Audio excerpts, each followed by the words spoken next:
जीवन की लय पर सांसों के सुर में दिल ये हमारा गुनगुना रहा है, गुनगुना रहा है। करन करावन हर परम पिता है, वो भी तो हमसे करवा रहा है, करवा रहा है। जीवन की लय पर सांसों के सुर में, जीवन की लय पर सांसों के सुर में, जीवन की लय पर सांसों के सुर में। ओम शांति। प्रजापिता ब्रह्मा कुमारी ईश्वरी विश्वविद्यालय में आज हम लेकर आए हैं कोरोना पर विजय प्राप्त करने वाली ऐसी दिव्य आत्माओं को जिन्होंने इस कोरोना काल में उनको कोरोना हुआ और वो ज्ञान और योग प्लस मेडिसिन के माध्यम से कुछ दुआ के माध्यम से वो ठीक होकर वापस अपनी सेवा में आ गई। ऐसी इसी अंतराल में हमारे साथ बनी हुई हैं भरतपुर से हमारे गीता बहन। गीता बहन ओम शांति। शांति। गीता बहन सर्वप्रथम हम शुरुआत करते हैं आपका जन्म स्थान, आपका जन्म कहाँ हुआ था? शांति। मेरा लौकिक जन्म भरतपुर के पास के ही एक गांव में हुआ और बचपन से ही धार्मिक संस्कारों से युक्त परिवार था और उस परिवार में मुझे बहुत ही अच्छे संस्कार मिले और उन्हीं के आधार से मैं भगवान के प्रति ईश्वरीय आस्था और भगवान के प्रति पूरी श्रद्धा रखते हुए आगे बढ़ती रही। बहुत सुंदर। गीता बहन आपकी पढ़ाई लिखाई भी भरतपुर में हुआ? जी, मेरी कुछ लौकिक पढ़ाई तो गांव में ही हुई थी और बाकी के आगे की पढ़ाई के लिए फिर मैं भरतपुर शहर में ही आ गई थी और फिर सेंटर पे रह करके मैंने पढ़ाई की थी। ओके। बचपन में भगवान के प्रति आपके अंदर में क्या आस्था थी? किसको मानते थे आप? मैं भगवान बचपन कौन में है? मुझे भगवान के बारे में सत्य परिचय तो नहीं था, लेकिन मैं शुरू से ही शिव जी को ही बड़ा मानती थी और मैंने भक्ति करते हुए शिव की ही पूजा की और शिव जी के ही मैंने व्रत किए और व्रत करते हुए मुझे फिर प्यारे बाबा का सत्य परिचय मिला और फिर उसके बाद मैंने व्रत को खत्म किया था। उसके बाद मैंने व्रत छोड़ी थी। अचानक आप ब्रह्मा कुमारी के संपर्क में कैसे आए? लौकिक पढ़ाई को पढ़ते हुए जब मैं 9th क्लास में पढ़ रही थी तो उस स्कूल में आसपास के गांव की काफ़ी सारी लड़कियां थी जो मेरी क्लास फेलो थी और उनके वहाँ पर दीदी कोर्स कराने के लिए आती थी और वो मुझे स्कूल में मेरी क्लास फेलो लड़कियां मुझे सुनाती थी कि इस तरह से ये परमात्मा का संदेश है और आपको बहुत अच्छा लगेगा, आप इसको सुनना। लेकिन मुझे लौकिक पढ़ाई के प्रति मेरा बहुत ज़्यादा लगाव था और मैं पढ़ाई के अलावा और कोई भी बात सुनना कम पसंद करती थी कि स्कूल आए हैं तो स्कूल में स्कूल की ही बातें होनी चाहिए, बाकी ये सत्संग भजन कीर्तन अच्छी बात है लेकिन ये हमें फिर एक्स्ट्रा टाइम पे करना चाहिए।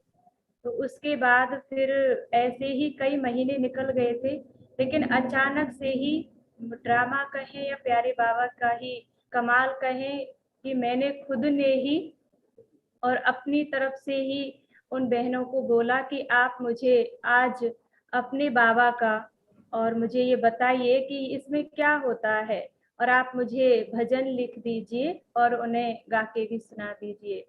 तो फिर उसके बाद क्लास की सारी ही बहनें हम बैठ करके और प्यारे बाबा के भजन भी गाने लगी थी और उन्होंने मुझे बहुत अच्छी तरह से गाइड किया था कि आप एक बार सेंटर चलो और आपको बहुत अच्छा लगेगा। उस दिन बुधवार था और अगले ही दिन फिर मैं उनके साथ में सेंटर पर आई थी। तो कब यहाँ की का बात है ये? वातावरण ये इन बातों को 15 वर्ष से भी ज्यादा हो गया, जब मैं 9th क्लास में पढ़ती थी। 2005 में। जी। तो उस टाइम पर फिर मैं उनके साथ में जब सेंटर पर आई थी, तो उस दिन गुरुवार था और दीदियों से जब मुलाकात हुई और मुझे प्रदर्शनी समझाई गई कि इस तरह से ये 7 दिन का कोर्स होता है और आप सेंटर पर आकर के कोर्स करना। लेकिन मैं अपने लौकिक माता पिता की आज्ञा के बिना घर से बाहर स्कूल ही जाती थी, बाकी और कहीं नहीं जाती थी। पहला ही वो दिन था जब मैं उनकी बिना परमिशन के और बिना उन्हें बताए मैं सेंटर पर आई थी। फिर जब मुझे यहाँ का वातावरण बहुत अच्छा लगा और विशेष रूप से जो यहाँ की पवित्रता है, यहाँ की जो शुद्ध वाइब्रेशन है, उन्होंने मेरी बुद्धि को बहुत अच्छी तरह से टच किया कि इतनी सात्विकता, इतनी शुद्धता, इतनी पवित्रता और इतना आपसी प्रेम भाव इसके अलावा और कहीं नहीं मिल सकता है। तो उसी दिन से ही मुझे अंदर में धुन लग गई कि मुझे 7 दिन का कोर्स करना है और जीवन जीना है तो यही जीवन जीना है, इसके अलावा और कोई जीवन नहीं जीना है। बाकी का लौकिक पढ़ाई करते हुए मेरा लक्ष्य इंजीनियर बनने का था और मैंने 12th मैथ साइंस से किया था और उसके बाद फिर जैसे ही मेरा लक्ष्य चेंज हुआ तो फिर मैंने ग्रेजुएशन और पीजी करके फिर पढ़ाई को स्टॉप किया। फिर आप सेंटर पे आ गई। जी। तो 15 साल आप मैं अपने 12th जीवन करने के बाद जी 15 साल आप अपने जीवन को आप सेंटर पे रह चुकी। आप अपने जीवन के प्रेरक किसको मानते हैं, प्रेरणा स्रोत? मुझे ये प्रेरणा मेरी ही क्लास फेलो थी, आदरणीय कनक दीदी। वो भी वर्तमान समय विश्व शांति भवन भरतपुर में रह करके अपनी सेवाएं दे रही हैं और मैं भी उनको देखते हुए और हम अपने ही गांव से 6 बहनें निकले हैं। तो उन भरतपुर सबके से। ही प्रेरणा से और उस सबके सहयोग से हमें बहुत अच्छा संगठन मिला और इस तरह से हम प्यारे बाबा के घर पहुंचे एक दूसरे के सहयोग से। आप जब ये ब्रह्मा कुमारी में आए तो आपके मम्मी पापा से कुछ ऐसा आभास, कुछ ऐसा मना विघन आपको नहीं आए? मैं प्यारे बाबा के घर आई थी तो लौकिक पिताजी तो शुरू से ही मेरी बात को मानते थे और उन्हें थोड़ा मेरे से दूर होना अच्छा नहीं लगता था क्योंकि उनको मेरे से बहुत लगाव था। लेकिन उनका मुझे इतना विरोध नहीं मिला, लौकिक माता जी का थोड़ा ज़्यादा विरोध मिला था क्योंकि उनको काफ़ी लोग ऐसे बोलते थे कि अभी छोटी है, समझती नहीं है, बड़े होके फिर इसका जीवन कहाँ जाएगा, आप इसको अभी ही समझा लो। लेकिन लौकिक पिताजी को मेरे मेरे प्रति शुरू से ही उन्हें बहुत विश्वास था और वो मेरे को जिस भी रास्ते पे मैं जा रही हूँ वो उसको अच्छा ही मानते थे। पता नहीं उनके अंदर में मेरे प्रति जन्म से ही क्या श्रद्धा भावना थी, वो तो उनको ही पता है कि वो मेरे हर बात को मानते थे। उन्होंने मुझे छुट्टी दी और बाकी लौकिक माता जी का थोड़ा मुझे विरोध मिला था, लेकिन 3 साल में ही मैं घर से छुट्टी लेकर के आ गई थी। तो सारा परिवार ज्ञान में है आपके?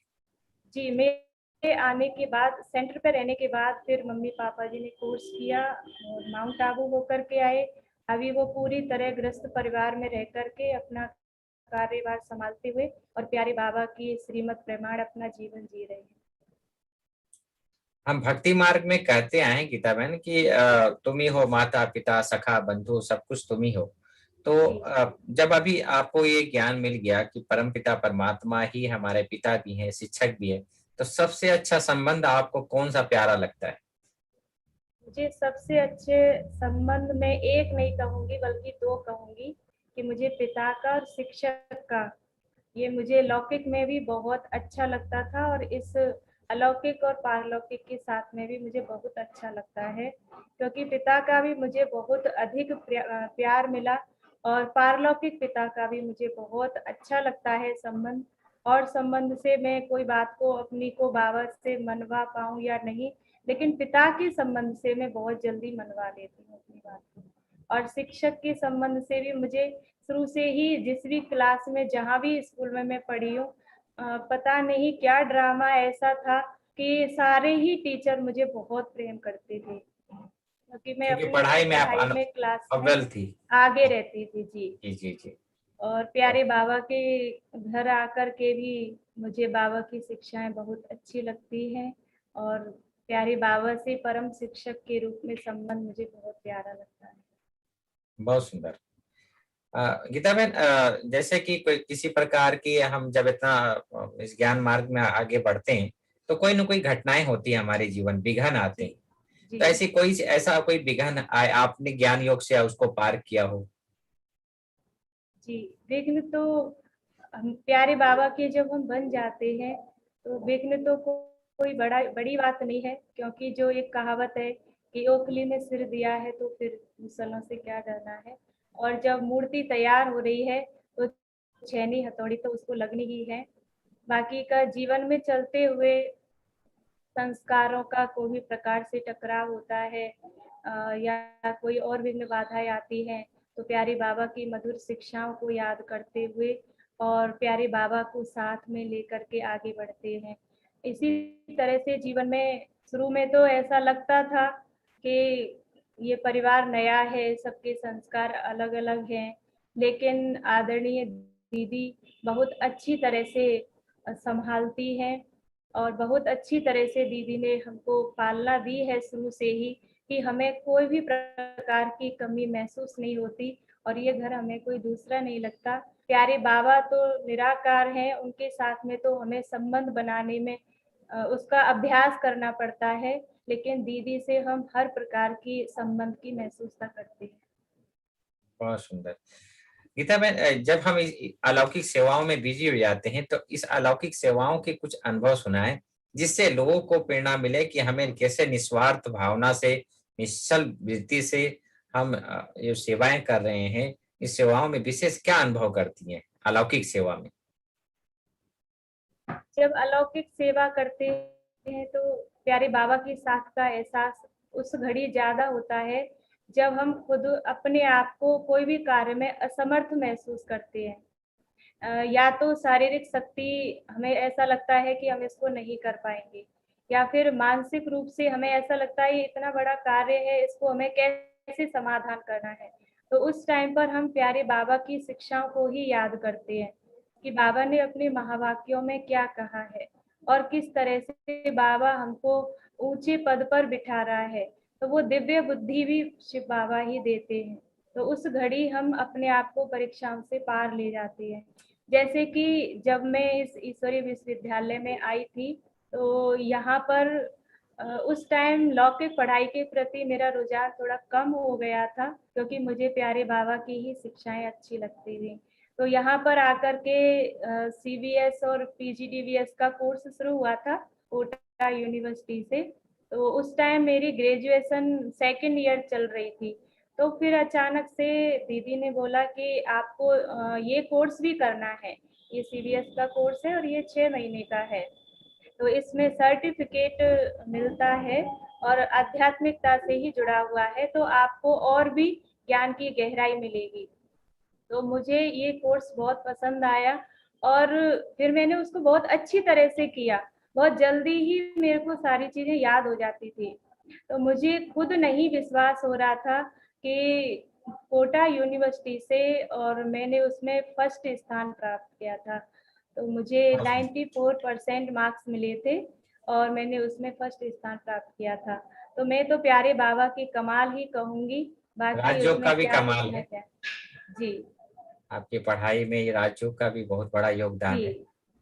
गीता बहन, मेडिटेशन करते हैं। जी, गीता बहन, जब हम कहते हैं, बाबा कहते हैं कि 50 सेंटर आपने खोल लिया और उसमें विघन है, लेकिन आप 2 सेंटर आप खोले, उस निर्विघन आप चला रहे हैं, तो उसमें मार्क्स बहुत ज्यादा मिलता जी है ना? जी। तो ऐसे हम आप अपनी स्थिति को निर्विघन बनाने के लिए क्या उपाय अपनाती हैं? मैं अपनी स्थिति को निर्विघ्न बनाने के लिए, जो प्यारे बाबा ने कहा है, बचपन के दिन भुला ना देना, कि हम किस लक्ष्य को लेकर के प्यारे बाबा के घर आए थे।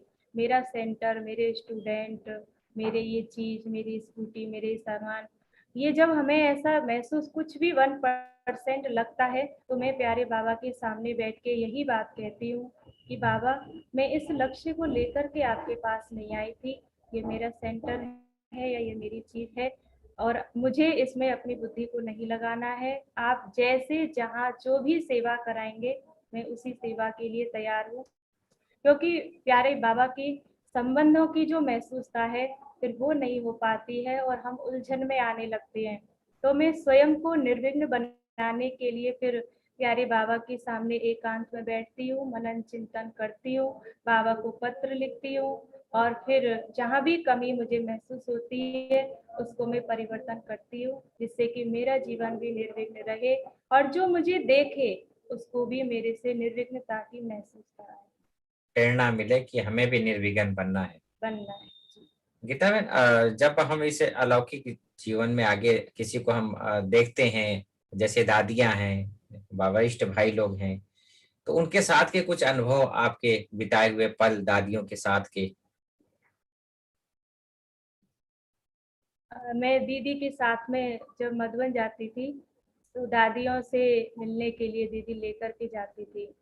तो मैंने ये महसूस किया था कि सबसे फर्स्ट बारी आदरणीय वर्तमान समय की ईश्वरीय विश्वविद्यालय की मुख्य प्रशासिका दादी रतन मोहिनी जी, उनसे मिलना हुआ था पहली बार दीदी के साथ में। तो उस टाइम में वो सीबीएस का कोर्स करके ही गई थी। तो दीदी ने जैसे ही दादी जी को बताया था, तो दादी जी ने बहुत प्यार से दृष्टि देकर मुझे 2 बार टोली खिलाई थी और दादी ने यही कहा था कि ये बहुत आगे जाएगी। तो इस तरह से दादी ने मुझे वरदान दिया था। और उसके बाद फिर अभी जैसे दादी जानकी जी ने देह त्याग किया है, तो 1 साल पहले ही जब मैं दादी जी से मिलने गई थी दीदी के साथ में, तो मेरे मन में एक संकल्प था कि एक सेंटर है प्यारे बाबा का घर, उस पे बहुत ज्यादा विघ्न आते रहते हैं। तो मैं इसी संकल्प को लेकर के दादी से मिली थी कि वो विघ्न समाप्त होना चाहिए, उस सेंटर की समस्या का समाधान होना चाहिए। और मैंने खुद ने ये महसूस किया कि जैसे मैंने दादी से दृष्टि ली, तो दादी जी ने जैसे मुझ आत्मा के अंदर वो शक्ति भर दी हो, और मैं उसी उमंग उत्साह के साथ में फिर मैंने प्यारे बाबा से ये भी योग किया कि बाबा मुझे उस सेंटर पे कुछ समय रह करके सेवा करनी है, कि मैं दीदी को डायरेक्ट नहीं बोल सकती हूँ। तो फिर प्यारे बाबा का कुछ ऐसा ही कमाल था कि मुझे ड्रामा अनुसार वहाँ सेवा के लिए भेज दिया गया, और वहाँ पर कुछ स्थूल और सूक्ष्म सेवाएं हुई, और आज वो सेंटर बहुत अच्छी तरह निर्विघ्न चल रहा है, और उप सेवा केंद्र से वो सेवा केंद्र भी बन गया है। बहुत तो सुंदर। इसमें मैं दादी जी की शुभ भावना, शुभ वरदान, शुभ दृष्टि का ही कमाल कहूंगी। और मैं हमेशा उस जब भी उस घर को देखती हूँ, प्यारे बाबा के घर को, तो मुझे दादी जी के प्रति दिल से दुआएं निकलती हैं। मैं दादी जी को भूलती नहीं हूँ, ये दादी जी के ही आशीर्वाद की कमाल है। बहुत सुंदर। गीता बहन, जब हमारा यह जीवन जो है सफल अभियान में निकल चुका है, हमारा ये लक्ष्य होता है कि निस्वार्थ भाव से, निसंकल्प भाव से हम सेवा करते बढ़े, आगे बढ़ते रहे। जैसे कि आज हमारा टॉपिक है कोरोना पर विजय गाथा, तो आप जी। आज उसी टॉपिक के अंतर्गत आप आई हैं। तो हम शुरू से सुनना चाहेंगे कि कैसे आपको ये कोरोना का इफेक्ट हुआ और फिर आप इस कोरोना से आप इसको विजय प्राप्त किया। जी। कोरोना जैसी महामारी वर्तमान समय इस सृष्टि पर बहुत ही अपना उत्पात मचाए हुए है। तो उसको लेकर के आमजन बहुत ही परेशान है। लेकिन ड्रामा कहे कि सृष्टि का परिवर्तन निश्चित है, तो उसके लिए ये सारी बीमारियां हैं, तूफान हैं, परिस्थितियां हैं, ये तो आना निश्चित है। तो उसके लिए फिर ये जो बीमारी है कोरोना, तो 20 अप्रैल के दिन में मैं एकदम स्वस्थ थी, मुझे कोई प्रॉब्लम नहीं थी, और ऐसे ही सेवा करते हुए अपनी दिनचर्या की। और शाम को जैसे 9:15 से पौने 10 बजे का रात्रि का योग चल रहा है, तो उसके लिए मैं फ्री होकर के और योग करने के लिए संगठन में बैठने के लिए जा ही रही थी कि अचानक से मुझे थोड़ी खांसी आई थी, और फिर उसके बाद मुझे एकदम से वॉमिटिंग हुई। वॉमिटिंग होने के बाद मैंने बहुत अनईजी फील किया, लेकिन मैंने आधा घंटा योग किया और योग के बाद फिर मुझे एकदम से ठंड लगने लगी और मुझे बुखार हो गया। मात्र आधा पौना घंटा के भीतर भीतर ये सारी प्रक्रिया हो गई थी। तो मैंने बहुत तेज मुझे ठंड लगी थी और रात ही रात में मुझे बहुत तेज बुखार हो गया था और सुबह 100 से भी ऊपर 101 और 102 के आसपास मुझे बुखार हो गया था और बीपी एकदम लो हो गया था। तो उसके बाद फिर वीकनेस बहुत ज़्यादा लगने लगी थी और फिर उसके साथ साथ फिर मैंने प्यारे बाबा को याद किया कि प्यारे बाबा ये क्या हिसाब किताब है या क्या है, और इससे आप ही मुझ आत्मा को बंधन मुक्त करेंगे, जैसे एक बंधन मेरे लिए बंध गया है। लेकिन फिर क्या हुआ, स्थिति तो बिगड़ती ही जा रही थी और बुखार रहा, खांसी भी फिर शुरू हो गई थी और थोड़ा जुकाम भी हुआ था। वीकनेस तो निरंतर रह ही रही थी। तो काफ़ी दिनों तक तो कोरोना टेस्ट नहीं कराया कि तबीयत ऐसे ही ठीक हो जाएगी, और फिर उसके बाद जब कोरोना टेस्ट कराया तो रिपोर्ट पॉजिटिव आई थी। लेकिन राजयोग का कमाल कहें कि सुबह अमृत वेले उठना, उसी प्रकार से प्यारे बाबा को याद करना, प्यारे बाबा से शक्तियाँ लेकर अपने अंदर भरना, और उसके साथ साथ अन्य आत्माएं जो कोरोना से बीमार हैं, परेशान हैं, उनके लिए भी दुआएं देना, शुभ भावना, शुभकामना रखना। फिर मुरली क्लास रूम में ही बैठ कर के करना। फिर उसके बाद काढ़ा वगैरह लेते थे और नाश्ता लेते थे। फिर उससे पहले एक्सरसाइज भी करते थे। तो धीरे धीरे करके मुझे अच्छा लगने लगा और मेरी वीकनेस भी ख़त्म होती गई, बुखार भी ठीक हुआ और दवाइयाँ भी ली थी। और डॉक्टरों ने बहुत अच्छा सहयोग किया था। उन्होंने फ़ोन पर ही दवाइयाँ लिख कर के भेज दी थी और फिर वो दवाइयाँ मंगवा ली गई थी। फिर धीरे धीरे करके तबीयत ठीक होती गई और मैंने अपने आप को स्वस्थ महसूस किया। और इसमें मैं प्यारे बाबा का कमाल ही कहूँगी कि मैं अंदर से डरी नहीं। कईयों को ये कोरोना हो गया है, इस बात से वो अंदर से भयभीत हो जाते हैं, लेकिन मुझे ऐसे अंदर में कोरोना से कोई भय नहीं लगा कि कोरोना क्या है। ये तो खांसी जुकाम बुखार हो ही जाता है, लेकिन एक कोरोना नाम उसको दे दिया गया है। बाकी तबीयत तो ठीक होती गई और उसकी मानसिक स्थिति खराब नहीं हुई, मन पे उसका प्रभाव पड़ा। फिर मैं 25 दिन तक अंदर ही रूम में ही रही थी और फिर उसके बाद बाहर सेवाओं पे निकली और अभी प्यारे बाबा की आप सेवाओं को 25 अच्छी दिन तक जो तरीके से अंदर कर रही थे हूँ। उस समय क्या योग के प्रयोग आपने किए? कैसा जैसे तपस्या अमृत, रहा? जी, तो अमृत वेला करती थी, तो उसमें प्यारे बाप दादा का आह्वान करते हुए और इस तन पर प्यारे बाबा की शक्तिशाली किरणों का अनुभव करती थी और प्यारे बाबा से यही बातचीत करती थी कि बाबा बीमारी तो एक बहाना है, शायद आपने तपस्या के लिए मुझे ये टाइम दिया है। और फिर प्यारे बाबा की जब शक्ति मुझे मिलने लगती तो मैं अपने आप को एकदम स्वस्थ महसूस करती थी। और उसके बाद फिर दिन में पूरे टाइम फ्री तो रहना ही है, कोई सेवा तो करनी नहीं थी, रूम में ही रहना है। तो फिर क्लासें भी करती थी फ़ोन पे चला के, दादियों की, दीदियों की, और मैं लिखती थी उनको और डेली मुरली भी 2-3 बार पढ़ लेती थी, मुरली भी लिखती थी। इस तरह से दिनचर्या रहती थी। फिर शाम को भी मुरली का मनन चिंतन करती थी और रात को बाबा को गुड नाइट करना, पत्र लिखना, चार्ट भरना, संबंध, एक दिन एक संबंध से प्यारे बाबा को दिन भर में याद करना, उसका मूल्यांकन करना, और इस तरह से दिनचर्या रहती थी। बहन कहते हैं कि साकार में जब बाबा 69 तक थे, उसके बाद 2017 तक अव्यक्त बाप दादा की पालना मिली। दादी गुलजार आज हमारे बीच नहीं है, लेकिन उनकी आभास, उनका एहसास अभी भी रहता है। तो जो अव्यक्त पालना अभी मिल रहा है उसका हम रिटर्न कैसे करें?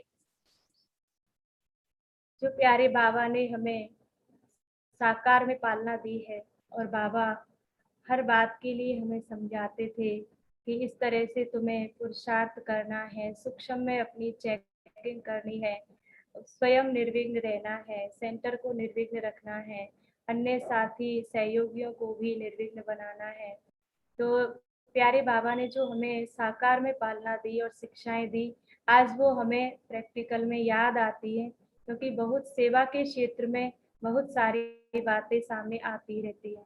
तो अभी जो हमें निरंतर बड़ी दीदियों द्वारा क्लास कराई जा रही है और वरिष्ठ भाइयों द्वारा क्लास कराई जा रही है, योग भट्टी कराई जा रही है, तो उनमें निरंतर यही हमें अवगत कराया जा रहा है कि विकर्म तो अब हमें कोई संकल्प मात्र भी नहीं करना है, बाकी सुकर्म और अकर्म का ही लक्ष्य लेकर के आगे बढ़ना है। तो यही अंदर में लक्ष्य रहता है। बाकी कोई संस्कार अनुसार या कुछ भी थोड़ा बहुत होता है तो उसे तुरंत परिवर्तन करती हूँ और प्यारे बाबा को यही कहती हूँ कि जैसा भी है मुझसे कोई ऐसा कर्म ना हो जो प्यारे बाबा की कोई यूँ कहे कि इन्होंने भगवान का बन करके ऐसा जीवन जिया। तो मैं हमेशा यही लक्ष्य रखती हूँ और अपने जीवन को आगे बढ़ाने की ही कोशिश करती हूँ और लक्ष्य लेकर के आगे बढ़ाती हूँ कि मेरे जीवन से हर कोई प्रेरणा ले, कोई यूँ ना कहे कि इनका जीवन ऐसा है। तो मैं दादियों से यही सीखती हूँ। दादी मुझे विशेष रूप से आदरणीय गुलजार दादी जी की क्लास ही पसंद होती है, क्योंकि मैं औरों को भी यही बात बताती हूँ कि बाकी की सभी जो भी क्लास कराते हैं तो वो मुरली को पढ़ते हैं या फिर कोई अपना शास्त्रों का अध्ययन किया हुआ होता है वो सुनाते हैं या कहीं और से कुछ पढ़ के उसको उदाहरण लेके सुनाते हैं, लेकिन दादियाँ जो क्लास कराती हैं वो डायरेक्ट बाबा की पालना ली हुई क्लास कराती है। तो उससे एकदम प्यारे ब्रह्मा बाबा, प्यारे शिव बाबा, बाप दादा कंबाइंड रूप में वो पूरी तरह से एहसास होता है और उससे हमें बहुत अच्छी फीलिंग आती है, तो मन खुश हो जाता है। तो इस तरह से फिर यही अंदर से निकलता है कि बाबा जैसे दादियों ने अपना पुरुषार्थ आगे करके और अपने जीवन को श्रेष्ठ और सफल बनाया, तो मुझ आत्मा को भी इसी तरह से आगे बढ़ना है। बहुत सुंदर। गीता बहन, किस प्रकार से आज सारा संसार जो है कोरोना से पीड़ित है तो है ही, लेकिन इस कहते हैं ना योग के प्रयोग, बाबा कहते योगी तो बन गए लेकिन प्रयोगी, तो हम कैसे, हम आपने अपने जीवन में कुछ योग के प्रयोग के कुछ अनुभव सुनाए, अपने प्रति भी आपने किया हो या अन्य आत्माओं के प्रति भी आपने किया हो? योग के प्रयोग तो हम अपने जीवन में करते हैं, क्योंकि योग अगर नहीं करते तो आज इस मुकाम तक नहीं पहुंच पाते।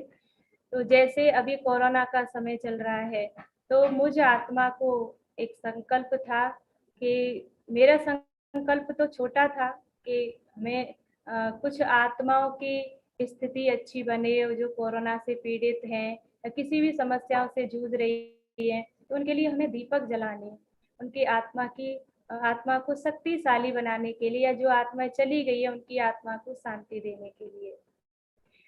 तो मेरा ये संकल्प तो एक छोटे स्तर पे था, लेकिन दीदी ने इस संकल्प को और बड़ा किया कि मेरा लक्ष्य था कि 500 दीपक हमें घी के जलाने हैं और सभी के साथ में, और जो आत्माएं गई हैं उनकी आत्माओं को शांति देनी है।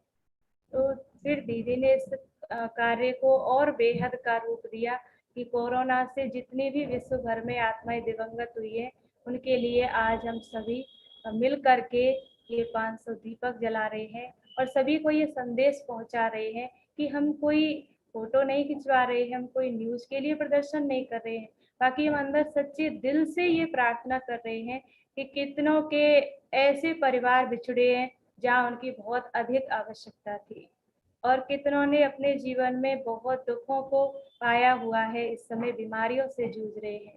तो उन सभी को प्यारे बाबा शक्ति दें, उनकी और जो आत्माएं गई है उनकी आत्मा को शांति मिले, उसके लिए फिर हम योग भी करते हैं।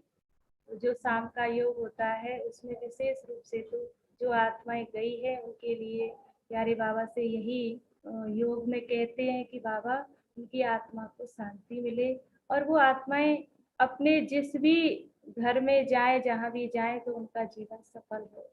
तो इस तरह से हम योग के प्रयोग करते हैं और बाकी का तो प्यारे बाबा का कमाल है कि वो किस तरह से अपनी सेवाओं को कराते हैं। जी गीता बहन, जिस प्रकार आज सारा विश्व जो है इसे जो है लड़ रहा है कोरोना से, हम अंतिम, आपने एक शब्द कहा है निर्भय, जब कोरोना हम हो गया तो मुझे भय नहीं हुआ, ये चीज आपका प्लस पॉइंट हुआ। मतलब 50% आपको हिम्मत ऑटोमेटिक बन जाती है जब हम निर्भय हो जाते हैं। कोरोना कोई बीमारी नहीं है। आधे लोग तो भय की बीमारी से ही माना ये चले गए कोरोना के कारण, ये मुझे कोरोना हो गया। लेकिन आपने क्या सोचा कि ये तो कोई छोटी मोटी बीमारी है, आया राम गया राम। और सेम आपने वो चीज अब कर दिखाया है ना। किसी को भय हो जाता है कि ये बहुत बड़ी बीमारी है, कई लोग शरीर छोड़ दिए और भय से ही ज्यादा कर शरीर छोड़े हैं।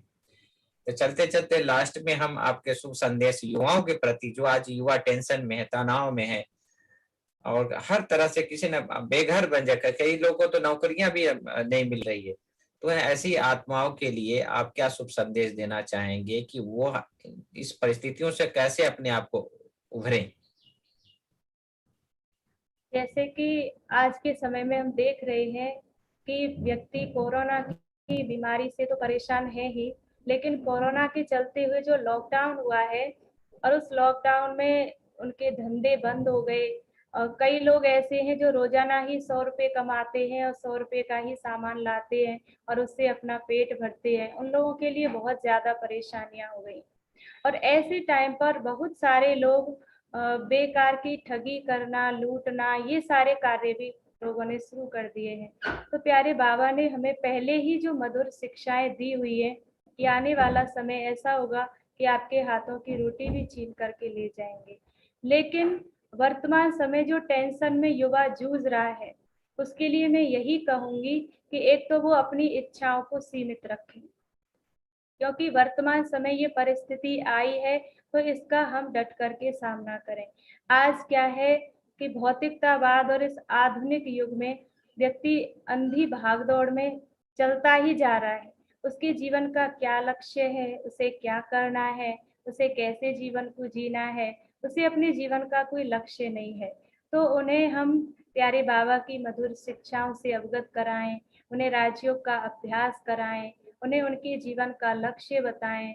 और जैसे कि माना जाता है कि मनुष्य जीवन श्रेष्ठ जीवन होता है, तो उन्हें ये बताएं कि आप युवा हो, आपके अंदर बहुत शक्ति है, आप कुछ भी कर सकते हो। लेकिन आज के समय पर शारीरिक शक्ति तो है उनके पास, लेकिन मानसिक शक्ति नहीं है। तो उनके अंदर आवश्यकता है उस मानसिक शक्ति को भरने की।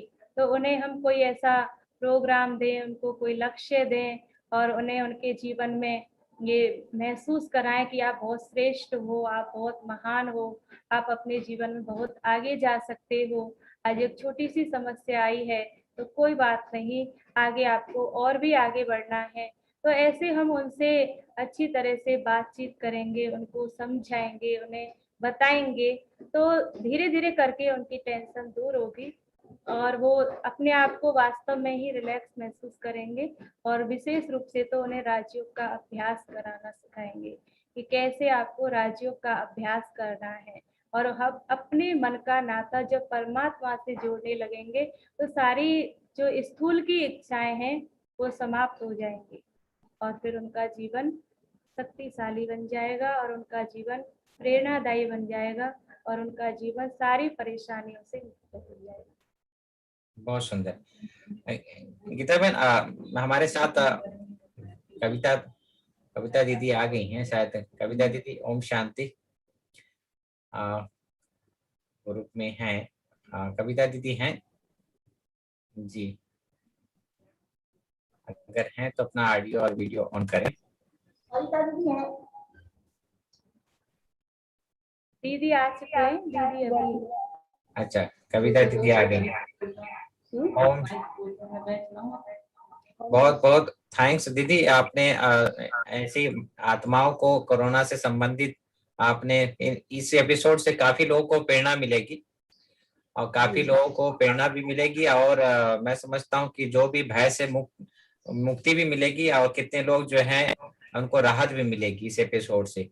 तो बहुत अच्छा, आज गीता बहन ने बहुत अच्छा उन्होंने सुनाया। और चलते चलते आपके शुभ आशीर्वाद जरूर सुनाएं जी कविता दीदी। हाँ, मैं एक बात आपको बताना चाह रही थी कि गीता बहन हमारी वैल्यू एजुकेशन का, जो हमारा एजुकेशन विंग का वैल्यू एजुकेशन की प्रोजेक्ट चली हुई थी राजस्थान के अंदर, जी उसमें भरतपुर में पीपीसी सेंटर था, उसकी आप फैकल्टी मेंबर रही और इन्होंने पीजी वैल्यू एजुकेशन में किया और भरतपुर जिले के अंतर्गत इन्होंने सैकड़ों भाई बहनों को वैल्यू एजुकेशन का जो पीजी कोर्स था वो कराया। इसके अलावा एक सर्टिफिकेट कोर्स था वो कराया और इन्होंने खुद ने स्टेट टॉप किया था। वाह, क्या बात। तो ये इनकी माना, जैसे इन्होंने कहा मुझे बाबा से शिक्षक का संबंध बहुत प्रिय है, पिता का और शिक्षक का। जी, पिता का और शिक्षक का। तो मैं ये जो बातें बोल रही थी, मैं अंदर कमरे में बैठ के सुन रही थी। जी जी। तो मैं ये बातें देख रही थी, सुन रही थी बराबर, कि जो ये बोल रही हैं वो बहुत कम इन्होंने बताया है, जबकि इनकी खुद की प्रतिभा और खुद की जो तपस्या है, खुद का जो प्रैक्टिकल स्टडी है बाबा के प्रति और इस ब्रह्मा कुमारी लाइफ के डेडिकेशन के प्रति, वो जो बता रही है उससे कई गुना ज्यादा है। जी जी जी, बाबा ही लेकर आता है ऐसी आत्माओं। जी बिल्कुल। मैं तो ऐसा अनुभव करती हूँ इन आत्माओं के लिए। भरतपुर में इस समय 28 टीचर बहने हैं, तो मैं तो बाबा को शुक्रिया करती रहती हूँ कि बाबा मेरे प्रति कितना सोचते हैं, मुझे क्या चाहिए वो सोचने का कार्य भी बाबा ही करता है। बाबा करता है, सही बात। तो एक एक गीता पाठशाला से, भरतपुर जिले में 300 गीता पाठशालाएं हैं, 14 सेंटर हैं और भरतपुर 40 साल पुराना सेंटर है। मैं तो ये मानती हूँ ये आदरणीय दादियों की संकल्प की सेवाएं हैं। मैं ये मानती हूँ कि पिता श्री ब्रह्मा बाबा मातेश्वरी जगदम्बा सरस्वती जी का जो यज्ञ भरतपुर महाराजा की ब्रज कोठी में स्थापित हुआ और वहां जो इन्होंने भरतपुर क्षेत्र के लिए संकल्प के बीज बोए, शुभ भावनाओं की सकाश भेजी, उसका फल जैसे हम इन कन्या रत्नों के रूप में, विश्व कल्याणी मास्टर जगदम्बा के रूप में इन बहनों की, सारी बहनें हमारी लोकल हैं। जी, मैं ये सुन के हैरान हुआ कि राजस्थान में बहनें, वो भी एक ही जगह से जो है 6 बहनें निकली अभी राजस्थान में। जी, ये तो वंडर, मैं कभी कहीं भी सुना नहीं ऐसा कि राजस्थान में बहनें निकलती नहीं है। जी जी। और इसके अलावा भैया जी सब बहनों ने अपने पेरेंट्स निकाले। जी जी जी जी। पेरेंट्स बाद में चले। अच्छा, सभी सब बहनें। बहनों ने अपने पेरेंट्स निकाले। वाह वाह वाह। और सब बहनें शिक्षित, सब बहनें शिक्षित मध्यम वर्गीय समृद्ध परिवारों से, संस्कारवान परिवारों से हैं और बहुत आज्ञाकारी, बहुत सत्य प्रिय और बहुत अपने से बड़ों से सीखने की भावना रखती हैं। सतयुग आ रहा है, यही नजारे हम दिखाई इनके संस्कार से, इनके व्यक्तित्व से दिखाई देता है कि कैसे सतयुग में सब लक्ष्मी नारायण के रूप में वहां पर हम लोग वास करेंगे, कैसे हम रहेंगे। तो वो संस्कार यहाँ ढाल रहे हैं। दीदी, आपने बहुत बहुत धन्यवाद, ऐसी आत्माओं से आपने मुलाकात कराया और ये कोरोना जैसे एक बहाना हुआ, लेकिन ऐसे इनके जीवन गाथा से लोगों को प्रेरणा तो मिलेगी ही, और खासकर कोरोना पर जीत पाने के लिए भी ये इनको मैं समझता हूं कि इस एपिसोड से बहुत लोगों को फायदा होगा। बहुत बहुत धन्यवाद।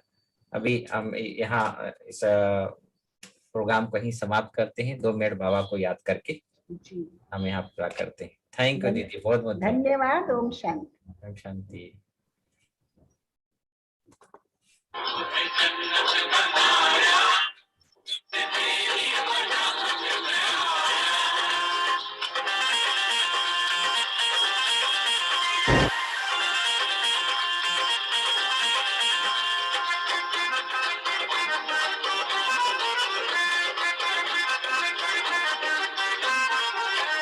खुशियों से भरा हर पहर है, खुशियों से भरा हर पहर है, जब से तेरी मुझ पे मेहर है, जब से तेरी मुझ पे मेहर है। तुमने दिल को सुकून मेरे लाया, तुमने दिल को सुकून मेरे लाया, जब से तेरी पनाह में मैं आया, जब से तेरी पनाह में मैं आया, जिंदगी को है जन्नत बनाया, जब से तेरी पनाह